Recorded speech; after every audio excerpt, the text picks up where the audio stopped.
ಶತಮಾನದ ಸಂತ ನಡೆದಾಡುವಂತ ದೇವರು ಅಂತ ಕರೆಸಿಕೊಳ್ತಾ ಇದ್ದಂತ ಸಿದ್ದೇಶ್ವರ ಶ್ರೀಗಳು ಲಿಂಗೈಕ್ಯರಾಗಿ ಇವತ್ತಿಗೆ 1 ವರ್ಷ ಆಗ್ತಾ ಇರುವಂತ ಹಿನ್ನೆಲೆಯಲ್ಲಿ ಇಂದು ಮತ್ತು ನಾಳೆ ಗುರುನಮನ ಕಾರ್ಯಕ್ರಮವನ್ನು ಹಮ್ಮಿಕೊಳ್ಳಲಾಗ್ತಾ ಇದೆ. ವಿಜಯಪುರದ ಜ್ಞಾನ ಯೋಗಾಶ್ರಮದಲ್ಲಿ ಕಾರ್ಯಕ್ರಮವನ್ನು ಹಮ್ಮಿಕೊಳ್ಳಲಾಗಿರುವಂಥದ್ದು. ಆಲ್ರೆಡಿ ದೊಡ್ಡ ಸಂಖ್ಯೆಯಲ್ಲಿ ಭಕ್ತ ಸಾಗರವೇ ಹರಿದು ಬರ್ತಾ ಇದೆ. ಜ್ಞಾನ ಯೋಗಾಶ್ರಮದತ್ತ ಶ್ರೀಗಳ ಗದ್ದುಗೆ ಪೂಜೆಗೆ ಸಾಲುಗಟ್ಟಿ ನಿಂತಿದ್ದಾರೆ ಭಕ್ತರು. ಶ್ರೀಗಳ ಮಾರ್ಗದರ್ಶನ ಸ್ಮರಣೆಯಲ್ಲಿ ಭಕ್ತ ಸಾಗರ ಮಿಂದೇಳ್ತಾ ಇದೆ.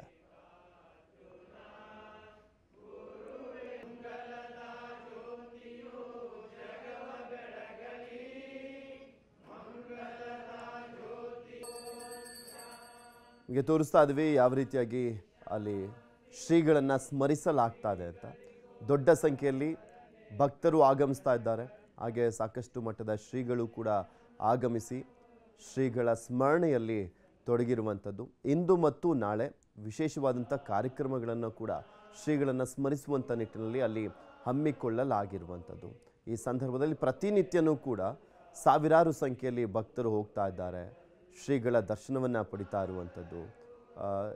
ಇವತ್ತು ಮತ್ತು ನಾಳೆ ಅಂದರೆ ಅವರು ಲಿಂಗೈಕ್ಯರಾಗಿ 1 ವರ್ಷ ಆಗ್ತಾ ಇರುವಂಥ ಈ ಸಂದರ್ಭದಲ್ಲಿ ಅವರನ್ನು ಸ್ಮರಿಸುವಂಥ ನಿಟ್ಟಿನಲ್ಲಿ ವಿಶೇಷವಾದಂಥ ಕಾರ್ಯಕ್ರಮಗಳನ್ನು ಹಮ್ಮಿಕೊಳ್ಳುವ ಮುಖಾಂತರ ಭಕ್ತರಿಗೆ ಹಾಗೆ ಅಲ್ಲಿ ವಿಶೇಷವಾದಂಥ ಒಂದು ಊಟದ ವ್ಯವಸ್ಥೆಯನ್ನು ಕೂಡ ಮಾಡಲಾಗಿದೆ. ಇದ್ರ ಬಗ್ಗೆ ಇನ್ನಷ್ಟು ಮಾಹಿತಿಯನ್ನು ಕೊಡ್ತಾ ಹೋಗ್ತಾರೆ ನಮ್ಮ ಪ್ರತಿನಿಧಿ ಗುರುರಾಜ್ ನಮ್ಮ ಜೊತೆ ನೇರ ಸಂಪರ್ಕದಲ್ಲಿ ಜಾಯ್ನ್ ಆಗ್ತಾ ಇದ್ದಾರೆ ವಿಜಯಪುರದಿಂದ.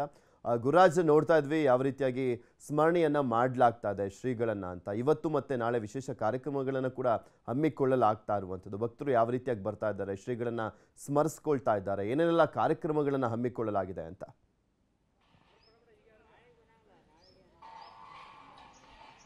ಪೃಥ್ವಿರಾಜ್, ವಿಜಯಪುರದ ಜ್ಞಾನ ಯೋಗಾಶ್ರಮದ ಸಿದ್ದೇಶ್ವರ ಶ್ರೀಗಳು ಲಿಂಗೈಕ್ಯರಾಗಿ ನಾಳೆಗೆ 1 ವರ್ಷ ಆಗುವ ಹಿನ್ನೆಲೆಯಲ್ಲಿ 2 ದಿನಗಳ ಕಾಲ ಗುರುನಮನ ಕಾರ್ಯಕ್ರಮವನ್ನು ಹಮ್ಮಿಕೊಳ್ಳಲಾಗುತ್ತಿದ್ದು, ಅದಕ್ಕಾಗಿ ಸಿದ್ಧತೆಯನ್ನು ನಡೆಸ್ತಾ ಇರುತ್ತದೆ. ಬೆಳಗ್ಗೆ ಯೋಗ ನಗಮನ ಕಾರ್ಯಕ್ರಮದ ಮೂಲಕ ಶ್ರೀಗಳಿಗೆ ಗುರುನಮನವನ್ನು ಸಲ್ಲಿಸಲಾಯಿತು. ಈಗ ಭಕ್ತಾದಿಗಳ ಬಂದು ಸಿದ್ದೇಶ್ವರ ಶ್ರೀಗಳ ಗುರುಗಳಾಗಿರುವಂತಹ ವೇದಾಂತ ಕೇಸರಿ ಮಲ್ಲಿಕಾರ್ಜುನ ಶಿವಗಳ ಗದ್ದಿಗೆಗೆ ವಿಶೇಷ ಪೂಜೆಯನ್ನು ಸಲ್ಲಿಸ್ತಾ ಇದ್ದಾರೆ. ಅದರಲ್ಲೂ ಈಗ ಹೊಸ ವರ್ಷ ಆಗಿರೋದ್ರಿಂದಾಗಿ ಹೆಚ್ಚಿನ ಸಂಖ್ಯೆಯಲ್ಲಿ ಭಕ್ತಾದಿಗಳು ಬಂದು ಒಂದು ಪೂಜೆಯನ್ನು ಸಲ್ಲಿಸ್ತಾ ಇದ್ದಾರೆ. ಜೊತೆಗೆ ಆಶ್ರಮದ ವಿವಿಧ ಭಾಗಗಳಿಗೆ ತೆರಳಲು ಸಿದ್ದೇಶ್ವರ ಶ್ರೀಗಳು ಸೇರಿದಂತೆ ಭಾವಚಿತ್ರಕ್ಕೆಲ್ಲ ನಮನವನ್ನು ಸಲ್ಲಿಸ್ತಾ ಇದ್ದಾರೆ. ಈಗ ಸಾಯಂಕಾಲ ದೀಪೋತ್ಸವ ಕಾರ್ಯಕ್ರಮ ಹಿನ್ನೆಲೆ ಈಗ ಅದಕ್ಕಾಗಿ ಸಿದ್ಧತೆಯನ್ನು ಸಹಿತ ಮಾಡ್ಕೊಳ್ಳಲಾಗ್ತಾ ಇದೆ. ಈಗ ನೀವು ನೋಡ್ತಾ ಇರಬಹುದು, ವೇದಾಂತ ಕೇಸರಿ ಮಲ್ಲಿಕಾರ್ಜುನ ಶಿವಗಳ ಪ್ರಣವ ಮಂಟಪ ಅನ್ನೋ ಗದ್ದಿಗೆ ಏನಿದೆ, ಆ ಗದ್ದಿಗೆಗೆ ಒಂದು ಅಲಂಕಾರವನ್ನು ಮಾಡಲಾಗ್ತಾ ಇದೆ. ಬೆಳಗ್ಗೆ ಒಂದು ವಿಶೇಷ ಪೂಜೆಯನ್ನು ಹಮ್ಮಿಕೊಳ್ಳಲಾಗಿತ್ತು. ಅದಾದ ಬಳಿಕ ಈಗ ಸಾಯಂಕಾಲ ದೀಪೋತ್ಸವ ಕಾರ್ಯಕ್ರಮದ ಅಂಗವಾಗಿ ಈಗ ಅಲಂಕಾರವನ್ನು ಮಾಡಲಾಗ್ತಿರುವಂಥದ್ದು. ಭಕ್ತಾದಿಗಳು ಸಹಿತ ಬೇರೆ ಬೇರೆ ಭಾಗಗಳಿಂದ ವಿಜಯಪುರ, ಬಾಗಲಕೋಟೆ, ಮಹಾರಾಷ್ಟ್ರ ಸೇರಿದಂತೆ ವಿವಿಧ ಭಾಗಗಳಿಂದ ಸಾವಿರಾರು ಸಂಖ್ಯೆಯಲ್ಲಿ ಭಕ್ತಾದಿಗಳು ಆಗಮಿಸಿದ್ದಾರೆ. ಅವ್ರಿಗೆಲ್ಲ ರೀತಿಯ ವ್ಯವಸ್ಥೆಗಳನ್ನು, ಪ್ರಸಾದ ವ್ಯವಸ್ಥೆ ಸೇರಿದಂತೆ ಎಲ್ಲವನ್ನು ಆಶ್ರಮ ಮಾಡ್ತಾ ಇದೆ. ಜೊತೆಗೆ ಇಲ್ಲಿ ಸಿದ್ದೇಶ್ವರ ಶ್ರೀಗಳ ಭಾವಚಿತ್ರವನ್ನು ಇಡಲಾಗಿದೆ. ಎಲ್ಲೂ ಸಹಿತ ಭಕ್ತಾದಿಗಳು ನಮನವನ್ನು ಸಲ್ಲಿಸ್ತಾ ಇದ್ದಾರೆ. ಕಳೆದ ನಾಳೆಗೆ 1 ವರ್ಷ ಹಿನ್ನೆಲೆಯಲ್ಲಿ ನಾಳೆ ದೊಡ್ಡ ಪ್ರಮಾಣದಲ್ಲಿ ಕಾರ್ಯಕ್ರಮಗಳಿರುತ್ತದೆ. ರಾಜ್ಯದ ಮುಖ್ಯಮಂತ್ರಿಗಳು ಸೇರಿದಂತೆ ಗಣ್ಯರು ಆಗಮಿಸ್ತಾ ಇದ್ದಾರೆ. ಇವತ್ತು ಸಂಜೆ ದೀಪೋತ್ಸವ ಕಾರ್ಯಕ್ರಮಕ್ಕೆ ಸುತ್ತೂರು ಶ್ರೀಗಳು, ಕನ್ನೇರಿ ಶ್ರೀಗಳ ನೇತೃತ್ವದಲ್ಲಿ ಒಂದು ಮಾರ್ಗದರ್ಶನದಲ್ಲಿ ಈಗ ಕಾರ್ಯಕ್ರಮವನ್ನು ಹಮ್ಮಿಕೊಳ್ಳಲಾಗಿರುತ್ತದೆ. ಸಂಖ್ಯೆ ಅಂದರೆ ಸಮಯ ಆದಂಗೆ ಭಕ್ತಾದಿಗಳ ಸಂಖ್ಯೆ ಅಧಿಕವಾಗ್ತಿರುತ್ತದೆ. ಜೊತೆಗೆ ಹೊಸ ವರ್ಷಾಚರಣೆ ಹಿನ್ನೆಲೆಯಲ್ಲಿ ಇನ್ನಷ್ಟು ಇವತ್ತು ಜಾಸ್ತಿ ಆಗ್ತಿರುತ್ತದೆ. ಹಾಗಾಗಿ ನಾಳೆ ಗುರುನಮನ ಕಾರ್ಯಕ್ರಮಕ್ಕೆ ಇವತ್ತಿಗೆ ಕಂಪೇರ್ ಮಾಡಿದರೆ ನಾಳೆಗೆ ಇನ್ನೂ ಹೆಚ್ಚಿನ ಸಂಖ್ಯೆಯಲ್ಲಿ ಭಕ್ತಾದಿಗಳು ಆಗಮಿಸುವ ಹಿನ್ನೆಲೆಯಲ್ಲಿ ಆಶ್ರಮದ ವತಿಯಿಂದ ಮತ್ತು ಪೊಲೀಸ್ ವತಿಯಿಂದ ಎಲ್ಲ ವ್ಯವಸ್ಥೆಗಳನ್ನು ಮಾಡಲಾಗ್ತಿದೆ. ಭಕ್ತರಿಗೆ ಯಾವುದೇ ರೀತಿ ಅನನುಕೂಲ ಆಗಬಾರ್ದು ಅನ್ನೋ ಕಾರಣಕ್ಕೆ ಎಲ್ಲ ರೀತಿಯ ವ್ಯವಸ್ಥೆಗಳನ್ನು ಮಾಡಲಾಗ್ತಿರುವಂಥದ್ದು. ಭಕ್ತರು ಸಹಿತ ಏನು ಆಶ್ರಮದ ನಿಯಮಗಳಿವೆ ಮತ್ತು ಆಶ್ರಮದ ಏನು ಇನ್ಸ್ಟ್ರಕ್ಷನ್ಗಳಿವೆ ಅದನ್ನು ಸಹಿತ ಫಾಲೋ ಅಪ್ ಮಾಡ್ತಾ ಇದ್ದಾರೆ.